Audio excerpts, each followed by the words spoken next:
Hello guys, I'm back. I thought I'd normally I wouldn't show you this, you know, while I'm doing this, but I thought I'd just talk to you for a couple of minutes because I just thought, well, maybe they'd like me to chat just a little bit. And when I'm doing a pouring, then, you know, I'm not really totally focused on really what I'm saying because I'm more distracted by the pour. So I have my Facebook group. I made that, and there's already about 900 people in there. A lot of people from YouTube who would like to start this hobby, and they come in and they get help, and there are some really professional artists in there, so everyone's helping. And that's the thing that helps me because, you know, a lot of beginners have questions, and if I have to answer them all, then I'd be, you know, spending all day doing the email and the comments. And one thing I do want to do is answer all comments I get on YouTube. So that takes up about, well, sometimes about an hour every day. So I thought I'd just come chat with you guys. I got yesterday, this is really funny. Yesterday I got a mail, and it said it was from a gallery in Spain, and it said, "Oh, we really like your work and you are such a good artist, and would you like to come and join the gallery and exhibit on some sort of a really big art fair in San Sebastian in Spain?" And I was thinking, wow, look at this. They're asking me to come and show my stuff. I was feeling pretty happy. But always when something like that happens, something in the back of my head says, watch out, scam alert. So what did I do? I put it on my on the Facebook group with all these people, and I asked, guys, do you know this gallery? And if someone lives in Spain, will you check it out for me? And a couple of people did, and it's one big scam. You know what they do? They write all kinds of artists, and they invite them to come to exhibit. But then when you really want to do it, they send you the information, and they ask for 1,500 euros just for you being there. You have to pay that up front. And then when you sell something at the exhibit, they want 50%. So first you have to pay 1,500 euros. Come on, people. Wish I had that much money to throw in the gutter. But 1,500 euros, and then they want 50%. Well, tell you the truth, I'd rather get all the paintings I have, put them in the back garden, and torch them. So I'm not going to be doing that.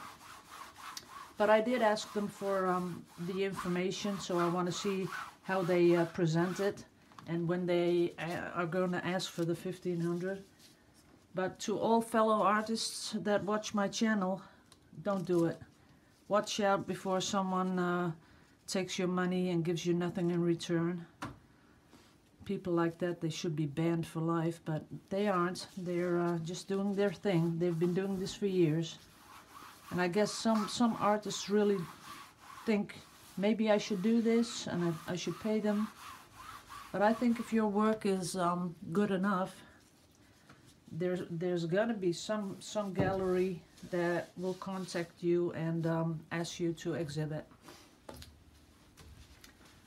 So as you can see, I'm making another big one, a 120 by 40, because I really liked how it turned out, the last one, and I got a lot of compliments. Even some people at where I work, they saw this for the first time and they said, "Oh, that is beautiful. I'd like one of those." So before I get asked to make one, I thought, well, I'm gonna be just doing this again and pouring it out of something else just to make sure I can do it again. And if then I have to make one for a colleague, then I'm good to go. Then I'm not that nervous, because I don't know if you can remember the sports shop, the big one. I got so nervous pouring that thing. You know, it just I got a lot of stress, and I poured it and I hated it. Oh yeah, goes with the hobby. So if you're wondering what I'm doing now, I'm doing the background with a sponge, because I thinned down some paint and put a pouring medium in there for like 10%, and then the paint and a little bit of water, and now I'm doing the background with this sponge. And it's really nice because you can push it in all these little crevices in the canvas. Works out like a charm. I really like it. But this is just the first coat, because I'll be doing another coat when this one dries, and then it'll be totally nice and covered, and you won't see anything.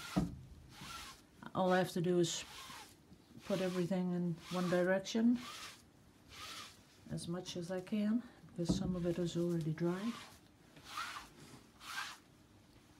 But along with you know, along with being online and doing the channel and all that kind of stuff, along come the crazies, because you know, there are a lot of people that really, I don't know why they even watch these videos.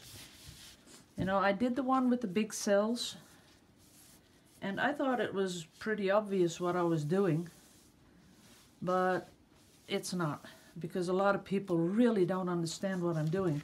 And I should, it's my fault, really, totally. It's my fault for just assuming that everyone that watches these videos knows just a little bit about what I'm doing. But it's not like that. Well, I can see all kinds of holes when I hold it up to the light. So this one person said, "Oh, I think it's very rude that you don't show how when the title says." Sorry, I got my hair up in the iPad. It's rude when you don't show us and you say this is how to make big cells. But I'm thinking, I'm showing you. The whole video is showing you how to make big cells. And I don't understand it then. And the funny thing is, with having a YouTube channel, you know, I have like, I don't know, I think 2,000 comments, and 1,998 are all positive and kind, and the 2 that are like that, I'm thinking, wow, how can you say something like that? Just so rude. But guess it goes with the channel. But it does bother me, because I think, you know, why don't you take time to read the comments? Because a lot of people are putting in the comments, you know, what the video is about. And no, just watch the video, come to some sort of a conclusion, and then just accuse me of being rude and unhelpful, like I never answer a question on YouTube. Sometimes the comments will get a little bit away from me, because I get notified when someone puts a new comment on there, and then sometimes people ask questions about how to do something, and I answer them, and then say like 2 hours later they comment again on the same comment, like they reply. And then I don't get a notification of that one, and I hate that, because I bet I've not seen a lot of comments. I don't know, but I try to do my best. Believe that, people. I try to do my best. Ooh, shouldn't be putting my fingers there. Okay, it's totally covered. Just smooth this out a little bit. It's totally covered right now, and I can put it aside to dry. I keep getting my head stuck on the iPad. What I would want to do right now, because you're just hearing me chatter.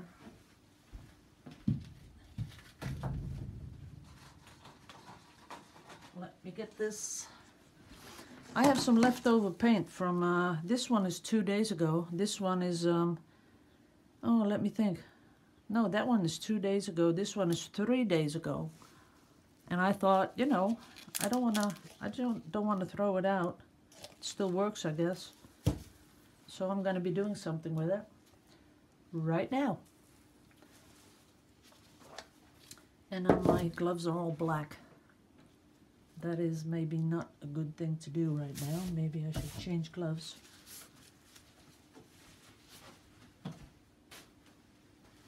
Yes. So these are the other little canvases, 20 by 20. And I thought I'd have enough paint to cover one of these. But I'm not sure I'm going to be mixing both. But as you know, my very special viewers that watch all my videos, I can just change my mind in a blink of an eye. Yep. I get some really, really nice comments. There are a lot of people that make really, really nice comments. And I like that they take time to do that. Okay, that's it. Get me a cup.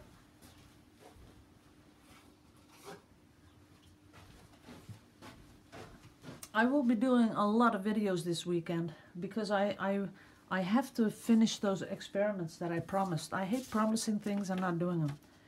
So I done the up high. I haven't done the plastic yet and the water and soap stuff. I done the silicone on the canvas, the waves on the beach, and I haven't done the Greg bends. And yesterday someone asked me, oh yeah, someone asked me to paint with oil on one of my pourings.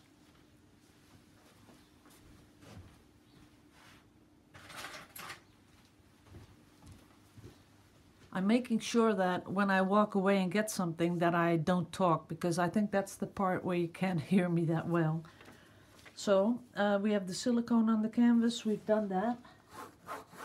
Waves on the beach. Greg bends we still have to do. And I'll be doing that today or tomorrow. We've done the up high. We still have to do the water and soap and the plastic one. And then the oil on the canvas. What they meant was, like if you have one like this, finished, and then with oil color, and see if it doesn't separate on the top. So I'll be doing that one too. That's not much trouble at all because I just make a little bit of oil color and put it on. I'm not gonna make anything pretty, so. So, okay. What I was thinking that I would spray some water on here.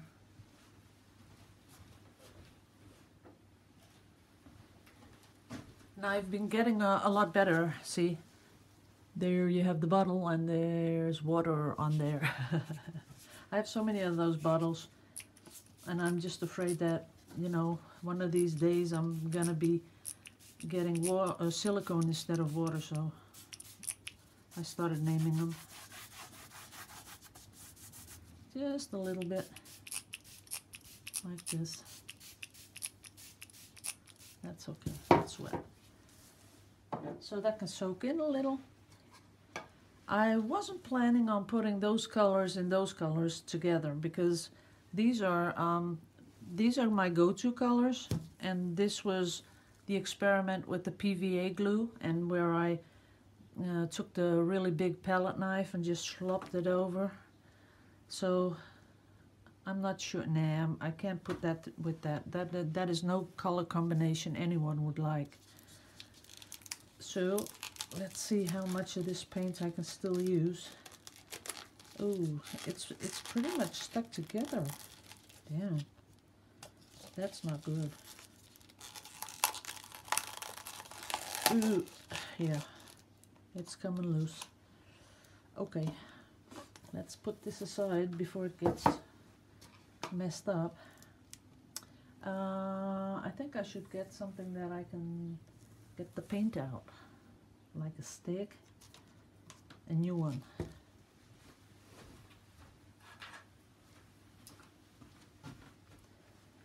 So I've had a lot of comments about people saying, you know, when I pour, I get these really nice cells, and then when it dries up, they say all my cells disappear.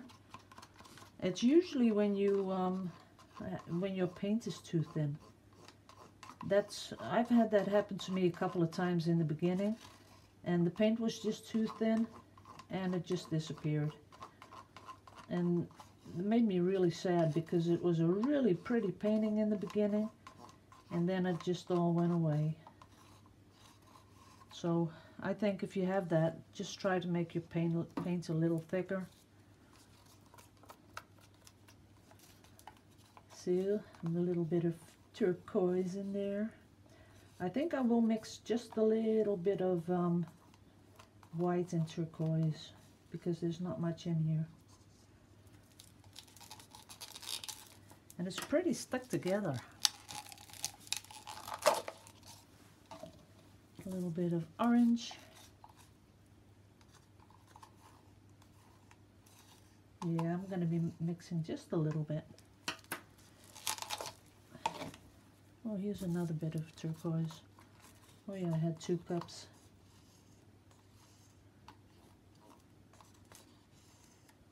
That's it. Ooh, I'm making a mess. Sometimes I like making a mess. A little bit of brown. That's it. Maybe I'll make a lot of white. I've never done that. Just a little bit of these colors and then a lot of white. I'm going to do that.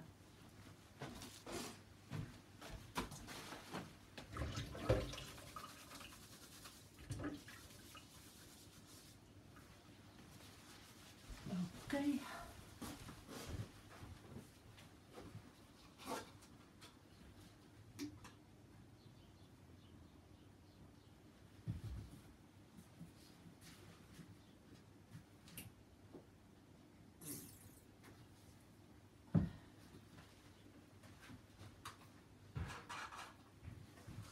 Okay, got it together. This is white titanium, color number 105, with 20% pouring medium. And I still need some water. Yes.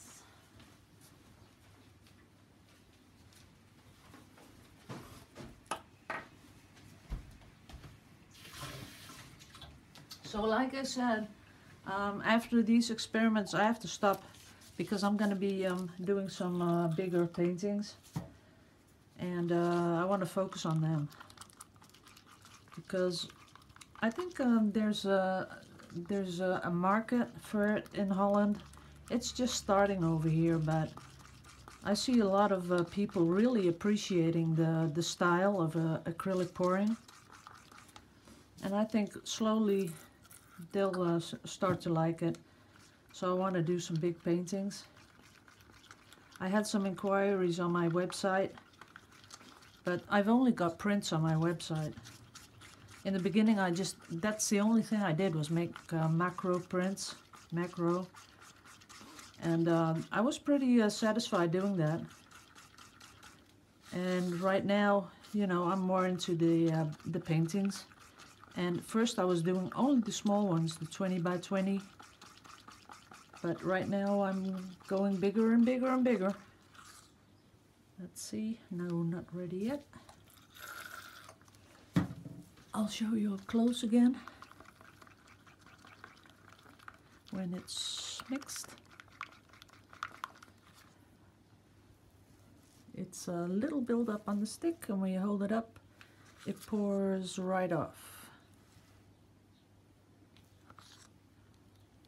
Yeah, I think it's okay like that. And then because this is half a cup of paint, I'll put like in 4. It's a little bit more than half. Yep. But really, I don't think it matters much if you do a little less or a little more of the silicone. I don't think so.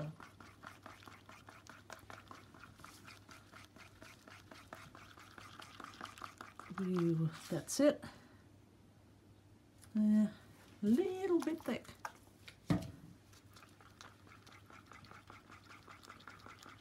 Okay, that's it.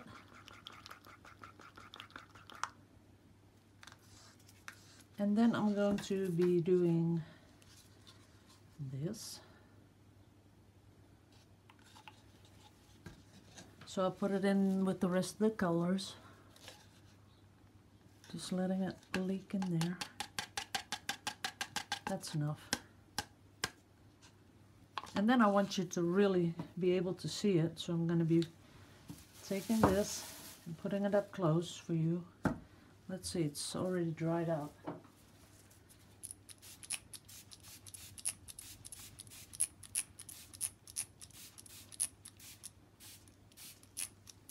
Guess the humidity here is pretty dry.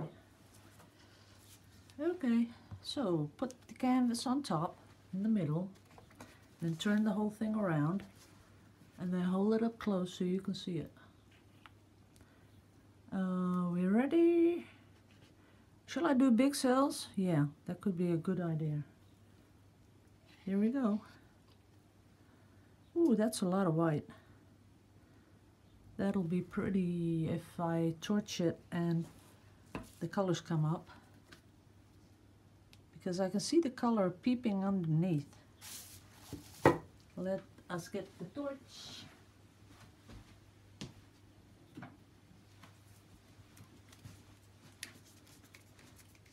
Yeah, that is kind of pretty. All the air bubbles out first.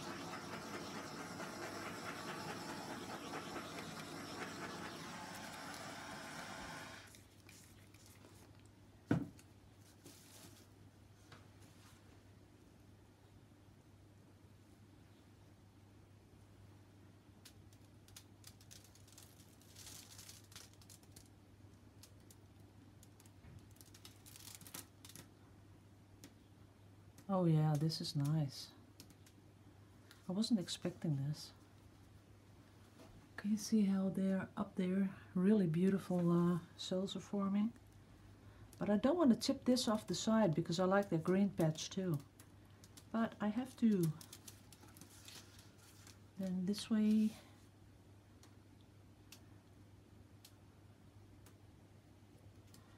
Okay, for someone that doesn't know what I'm doing right now, see, I poured it, then I torched it, and then I started to move it, and that's what gives you the bigger cells.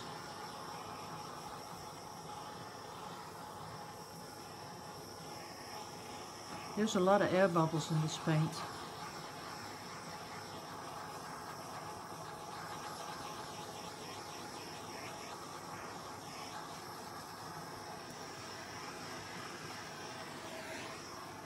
And the sides are totally covered. That's really pretty.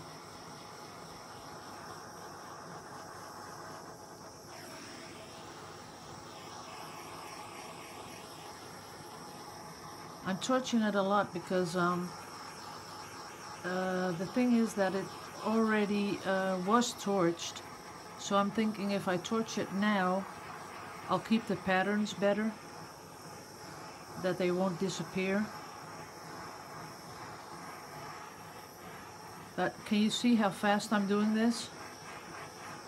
And that's the thing, you have to do it fast because otherwise you burn the paint and you don't want burnt paint. That's about it.